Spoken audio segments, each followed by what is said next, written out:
আসসালামু আলাইকুম, সবাই কেমন আছেন? অবশ্যই ভালো আছেন। আমরাও আল্লাহর রহমতে ভালো আছি। তবে আমাদের বাসায় কারো মন ভালো নেই এবং আমার বাবা অনেক অসুস্থ। আমার বাবা আজকে ৪ দিন ধরে স্ট্রোক করে প্যারালাইজ হয়ে গেছে আমার বাবার। আমি কিন্তু আজকে ৪ দিন যাবৎ কোনো ভিডিও শেয়ার করতে পারতেছি না আপনাদের সাথে। কারণ আমরা হসপিটালে দৌড়াদৌড়ি করতেছি বাবাকে নিয়ে। ভিডিও করার মতো কোনো পরিমাণ কোনো নাই। তো আমি নতুন করে কোনো ভিডিও করি নাই। আগের একটু করে আমি প্রায় সময় আমার মোবাইলে একটু ভিডিও করে রাখি। পরে কখনো ওইটা শেয়ার করার জন্য কোনো ভিডিওর সাথে মিলিয়ে। তো আজকেও ঠিক এটাই হলো। আমি ওইদিন কমিউনিটিতে দিয়েছিলাম, পোস্ট করেছিলাম আমার বাবা স্ট্রোক করছে, সবাই আমার বাবার জন্য দোয়া করবেন। তো যারা কমিউনিটিতে আমার এই পোস্ট দেখে আমার বাবার জন্য দোয়া করছেন এবং আমার বাবার আপডেট জানতে চাইছেন, সবাইকে অনেক অনেক ধন্যবাদ। আসলে এত পরিমাণ ব্যস্ত ছিলাম আর এখনও ব্যস্ত আছি, যেহেতু আমার বাবাকে নিয়ে হসপিটালে দৌড়াদৌড়ি করা লাগতেছে। বুঝেনি তো, একটা ফ্যামিলিতে যে মেন থাকে, একটা সংসার পরিচালনা করে, সেই যদি অসুস্থ হয়ে পড়ে তখন কিন্তু ওখানে কারো মাথা ঠিক থাকে না, কিছুই কখন কে কী করবে। আসলেই সবাই দৌড়াদৌড়ি করতেছি, এটার জন্য আমি কোনো ভিডিও ছাড়তে পারিনি এবং আপনাদের কারো কমেন্টের উত্তর দিতে পারিনি যারা জিজ্ঞেস করেছেন আমার বাবার কথা। তো আমি এটার জন্য এই ভিডিওতে শেয়ার করতেছি। আসলে এই ভিডিওটা আগের ছিল, এই ভিডিওটার মধ্যে ৩-৪ দিন আগেরও ভিডিও ছিল। সব কিছু মিলাই আমি নতুন ভিডিও করি নাই। এটা কোনো রান্না বাড়ার ভিডিও না, অন্য কোনো কিছুর ভিডিও না। আমি শুধু আপনাদের সাথে শেয়ার করতেছি যে আমার বাবা অসুস্থ হইলো, কী হলো, এটা শেয়ার করার জন্য ওই ভিডিওতে শুধু ভয়েস দিয়েছি। সবাই অবশ্যই ক্ষমার দৃষ্টিতে দেখবেন। আর যারা ভাবতেছেন আমি আপনাদের ভিডিওগুলো দেখতেছি না, কমেন্ট করতেছি না, অনেকেই আছে যে আমার চ্যানেলে আর আসেনি বা ভিডিওগুলো দেখেনি আগের যেগুলো, বা নতুন করে কোনো কমেন্ট করেনি, কোনো সমস্যা নেই। আসলেই যারা দেখেছেন, যারা কমেন্ট করেছেন আমার বাবার জন্য দোয়া করছেন, সবাইকে আমার অন্তরস্থল থেকে অনেক অনেক ভালোবাসা। আসলেই এই ইসেতে না আসলে বুঝতাম না যে মানুষকে কতটা ভালোবাসতে পারে, নিঃস্বার্থ ভালোবাসা যাকে বলে। আপনারা সবাই আমার বাবার জন্য দোয়া করবেন। আমার বাবা খুবই অসুস্থ।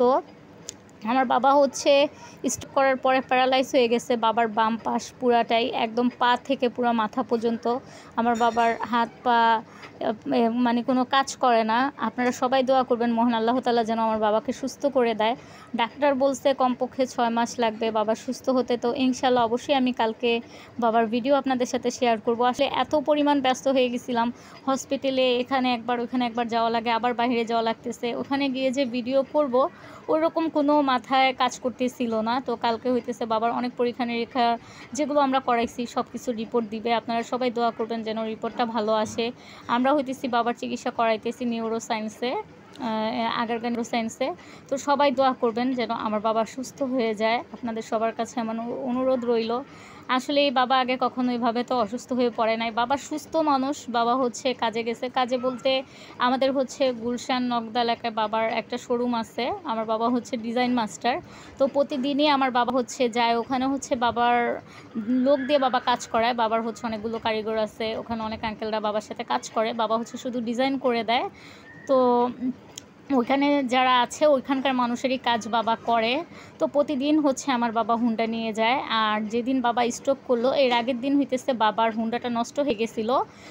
বাবা যেখানে বাবার শোরুমটা, ওই শোরুমের ওখানেই হুন্ডা নষ্ট হয়ে যায়। পরে বাবা বাসে করে চলে আসে। ওই দিন বাবা আর হুন্ডা নিয়ে আসতে পারে না। তো আসার পরে ভালো, সে সকালবেলা ঘুম থেকে উঠে চা নাস্তা খেয়ে, আমাদের বাসায় সবাই কিন্তু আমি সবসময় বলি আমরা ওরকম কোনো ভারী নাস্তা খাই না। সকালবেলা সবাই চা বিস্কিট বা চা এরকম খাই। আর মাঝে সাঝে তো আমি হোটেল থেকে নাস্তা এনে খেলে আপনাদের সাথে শেয়ার করি। তো এই আর কি। তো বাবা প্রতিদিনের মতো ওই দিনও সকালবেলা খাবার খেয়ে যায় অফিসে।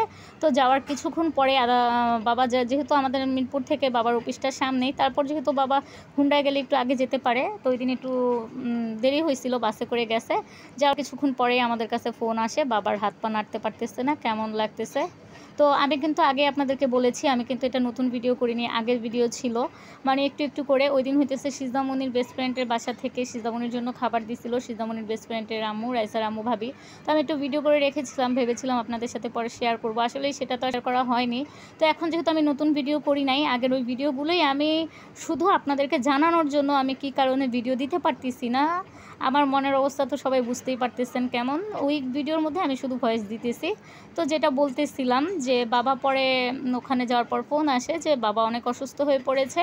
পরে আমরা থেকে যাই সেই বাবার ওখানে, অফিসের ওখানে। তো গিয়ে বাবাকে নিয়ে আমরা সরাসরি নিউরোসায়েন্সে চলে যাই। তো তো আমরা তো আগেই বুঝতে পারছি বাবা স্ট্রোক করছে। তারপর হইতেছে নিউরো সায়েন্সে যাওয়ার পর ওখানে বলল বাবা স্ট্রোক করছে।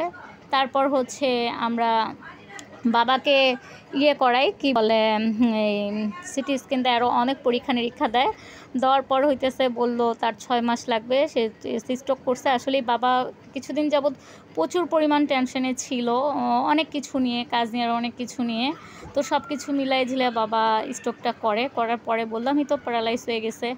আমার তো এত কষ্ট লাগতেছে কি বলবো, মানে আমি আপনাদেরকে ভাষায় প্রকাশ করতে পারবো না আমার কি পরিমাণ খারাপ লাগতেছে। আমি এটার জন্য কিন্তু আজকে 3-4 দিন হলো ভিডিও দেই না, আপনাদের সাথে ভিডিও শেয়ার করি না।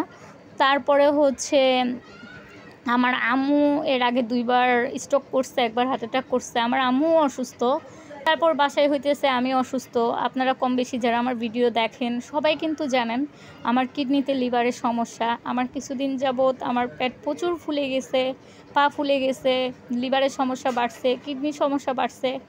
আর বাসায় হইতেছে আমি যেহেতু সবার বড়, আমার আর 2টা ভাই আছে, তাদের মধ্যে আরেকজন তো আছে, ও হইতেছে নারায়ণগঞ্জ না মানে বিক্রমপুরে আছে। আর হচ্ছে নারায়ণগঞ্জে কাজ টাজ, ওখানে ওর দোকান আছে। তো ও হচ্ছে এখানে তো রেগুলার আসতে পারে না, থাকতে পারে না, এসে চলে যায়। আর ছোট ভাই তো নিলয়, ওর অনেক ভিডিও আমার চ্যানেলে আছে, আপনারা তো দেখেছেন। ও তো ছোট আসলেই, ওকে এই সব কিছুতে দৌড়াদৌড়ি আমারই করা লাগতেছে, এত অসুস্থ শরীর নিয়েও। মোটামুটি তারপরও আলহামদুলিল্লাহ ভালো আছি। আল্লাহর কাছে বলি মহান আল্লাহ তাআলা যেন আমাকে এতটুকু শক্তি দেয়, আমার মা বাবা ভাই বোন যারা আছে সবাইকে যেন খেয়াল রাখতে পারি, এবং আল্লাহ যেন আমাকেও সুস্থ রাখে, যেহেতু আমার একটা মেয়ে আছে। আপনারা সবাই আমার জন্য দোয়া করবেন। কিছুদিন আগে তো জানেন আমার হইতেছে ডেঙ্গু থেকে ভাইরাস হয়েছিল, ভাইরাস জ্বর, সেটা নিয়ে আমি অনেক দিন ভুগতেছিলাম। তো আমার জ্বরটা কিন্তু এখনও ভালো হয় নাই, আর আমার জ্বরটা সবসময় গায়ে থাকে যেহেতু লিভারের সমস্যা, এই জন্য। তো সবাই প্রচুর দোয়া করছেন, আমি সবার কাছে কৃতজ্ঞ। আমি কি বলে আপনাদেরকে ধন্যবাদ জানাবো জানি না। আর আমার যে আপুরা রেগুলার আমার ভিডিওগুলো দেখেন, আপনাদেরকে অনেক ধন্যবাদ। আমি যখন আপনাদের ভিডিও না দেখতে পারি, আপনারা আমার ভিডিওগুলো দেখেন বা আমাকে এসে কমেন্ট করেন, আমার অনেক ভালো লাগে। এগুলো হচ্ছে নিঃস্বার্থ বন্ধু। আর কিছু কিছু বন্ধু আছে যাদের কথা না বললেই নাই, তাদের দেখা যায় যখন আমি তাদের ভিডিওতে ঢুকি কমেন্ট করি, তখন তারা আমার চ্যানেলে এসে ঢুকে কমেন্ট করে, ভিডিও করে, তার ভিডিওগুলো দেখে। অনেকেই হচ্ছে তো সবাই জানেন যেন কি বলে, চ্যানেলে এসে হচ্ছে লাইক না দিয়ে ভিডিও দেখে যায়। আমি অনেক ভিডিওতে বলি ভিডিওটা পুরোটা দেখে না, কমেন্ট করে যায়। যারা হচ্ছে স্বার্থপর তারাই এরকম করে, তো আমি কখনোই কিন্তু এরকম করি না। যারা হচ্ছে আমার ভিডিওগুলো দেখে, আমিও তাদের সবসময়, শুধু তাদের না, যারা না দেখে তাদের ভিডিওগুলো দেখার চেষ্টা করি, আর ইনশাল্লাহ সবসময় দেখব। আপনারা সবাই আমার জন্য দোয়া করবেন, আমি যেন ভালো থাকি এবং আমার বাবাও যেন সুস্থ হয়ে যায়, আমাদের বাসায় সবাই সুস্থ থাকে। আর এই যে ঘরের অবস্থাও তো খুবই খারাপ, ঘরটর যে গুছাবো, মিকিরও ওরকম যত্ন নিতে পারতেছি না আমরা, মিকিও হইতেছে। তারপরও মিকির খাবার দাবার দিতেছি ঠিকঠাক মতো যখন যেটা লাগতেছে। আমরা যখন হসপিটালে চলে যাই সবাই, তখন তো মিকি একদম একা থাকে। আর অনেকেই জানেন আমার মিকি কিন্তু একা থাকতে চায় না, সে কিছুক্ষণ আমাদেরকে না দেখলেই এই বলে ডাকে। প্রচুর জামা কাপড় সব কিছু ময়লা হয়ে গেছে, সব কিছু গুছাইতে হবে। সিজামণিকেও স্কুলে দিতে পারতেছি না, ঠিকমতো প্রাইভেটে দিতে পারতেছি না, যেহেতু আমারই দৌড়াদৌড়ি করা লাগে। তার জন্য আমি রাত্রে কিছু কাপড় চোপড় ধুয়ে ভিজায় রাখছিলাম, চাদর টাদর যে ধুবো, পরে আমি রাত্রে এগুলো ধুয়ে ফেলি। পরে আর বাকি কোনো ভিডিও করি নাই, যেহেতু আগের ভিডিও আর হচ্ছে কালকে রাত্রে কিছু করছিলাম। আর বাবার ভিডিও আপনাদের সাথে ইনশাল্লাহ কালকে শেয়ার করব। কালকে পরীক্ষার কাগজ আনার পরে যেন বাবার এখন অবস্থা কি, আর সবাই অবশ্যই আমার বাবার জন্য দোয়া করবেন। আর যারা হইতেছে আমার কমিউনিটিতে এসে আমার পোস্ট দেখে আপনারা কমেন্ট করেছেন, সবাইকে অনেক ধন্যবাদ। এতেই বোঝা যায় নিঃস্বার্থ ভালোবাসারও যে কিছু বন্ধু পাওয়া যায়। আর যাদের ভিডিও দেখি, কমেন্ট করি প্রতিদিন, তারা দেখা যায় আমি হয়তোবা তাদের চ্যানেলে ঢুকি দেখে হয়তোবা তারা আমার চ্যানেলে ঢুকে আমার ভিডিওগুলো দেখে, কমেন্ট করে, এই আর কি। তো আসলেই আমি বলবো সবাই যে যাকে ভালোবাসেন নিঃস্বার্থভাবে ভালোবাসবেন। বন্ধু তো বন্ধুই, বন্ধু যারা থাকে কোনো স্বার্থ চলে না বন্ধুর মধ্যে, বন্ধু স্বার্থ ছাড়াই বন্ধুকে ভালোবাসতে হয়, বন্ধুর পাশে থাকতে হয়। আমি সবসময় চেষ্টা করি এরকমই। আমার অনেক বন্ধুরা আমাকে ছেড়ে চলে গেছে, কোনো সমস্যা নেই, ইনশাল্লাহ 1-2টা গেছে, আরও 10টা 5টা পাবো।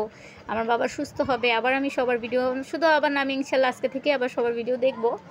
তো যারা কমেন্ট করেছেন, বাবার জন্য দোয়া করেছেন, আমি আবারও বলতেছি তারা হচ্ছেন আমার নিঃস্বার্থ বন্ধু। সবাইকে অনেক অনেক ধন্যবাদ। সবাই আমার জন্য দোয়া করবেন। এই যে আবার কিছুক্ষণ পর থেকেই হইতেছে আবার বাইরে যাওয়া লাগবে বাবার জন্য কিছু নিয়ে আসার জন্য, আবার সকালবেলা হসপিটালে যাওয়া লাগবে। বুঝেনি তো একটা বাসায় কেউ অসুস্থ হইলে কি পরিমাণ কষ্ট হয়। যেহেতু বাবা স্ট্রোক করে প্যারালাইজ করে ফেলছে, বাবাকে উঠে ধরাইতে উঠে বসাই, বাবা বসতে পারে না, মানে বাবার কিছু লাগলে বাবাকে ধরে উঠাইতে হয়, ধরে শোয়াইতে হয়। তো যাই হোক, অনেক কথা বললাম আপনাদের সাথে। তো অবশ্যই ইনশাল্লাহ কালকে নতুন ভিডিও আপনাদের সাথে শেয়ার করবো। আর সবাই আমার বাবার জন্য দোয়া করবেন, মহান আল্লাহ তাআলা যেন আমার বাবাকে দ্রুত সুস্থ করে দেয়। তো আমার আজকের ভিডিওটা এতটুকুই ছিল। সেই পর্যন্ত সবাই ভালো থাকুন, সুস্থ থাকুন। আল্লাহ হাফেজ।